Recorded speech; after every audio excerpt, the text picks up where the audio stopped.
আপনারা নাকি জান্নাতের টিকিট বিক্রি করেন, কোন টিকিট আপনাদের কাছে আছে আমি কিনবো? জান্নাতের কোনো টিকিট আমাদের কাছে নাই। জান্নাতের টিকিট তো আল্লাহর কাছে। আমরা যদি ভালো কাজ দুনিয়াতে করি তাহলে আমরা জান্নাতের টিকিট আমাদেরকে আল্লাহ এমনি দিবেন। কোনো মানুষের কাছে জান্নাতের টিকিট নাই। পৃথিবীতে কি আছে? এটা হচ্ছে ভুয়া কথা, বুঝছেন? তাহলে তারা কেন এই কথাটা বলতেছে? তারা এটা মিথ্যা কথা বলতেছে, মিথ্যা কথা বলে মানুষকে বিভ্রান্ত করতেছে। আপনি কি আর কিছু বলতে চাচ্ছেন? হ্যাঁ, একদল লোক জামাত ইসলামের ব্যাপারে একটা অপপ্রচার চালাচ্ছে। তারা জান্নাতের টিকিট বিক্রি করে। আমি মনে করি এটা রাজনৈতিক স্ট্যান্ডবাজি, এটা সার্বৈব মিথ্যাচার। সত্যের সাথে এর কোনো সম্পর্ক নাই। বরঞ্চ যারাই বক্তব্য দেয় তারা বিভিন্ন জায়গায় তাদের নেতাকর্মী আর দেশের জনগণকে এই কথা বলে বেড়াচ্ছে যদি দানের শীতে ভোট দেওয়া হয় সে বিনা হিসেবে জান্নাতে যাবে।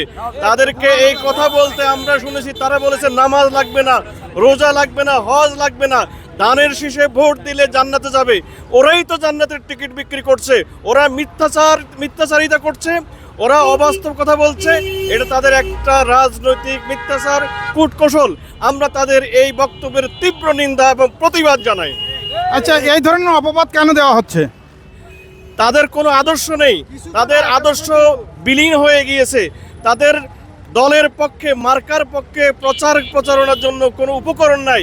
জামাত ইসলামের বিরুদ্ধে, দাঁড়িপাল্লার বিরুদ্ধে মিথ্যাচারের মাধ্যমে তারা তাদের রাজনৈতিক কার্যক্রম পরিচালনা করছে। এটা সত্য নয়।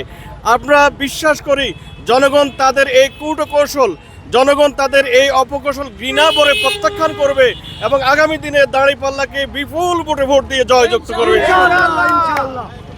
এই কেউ কি কোনো জান্নাতের টিকিট পাইছেন? পাই নাই।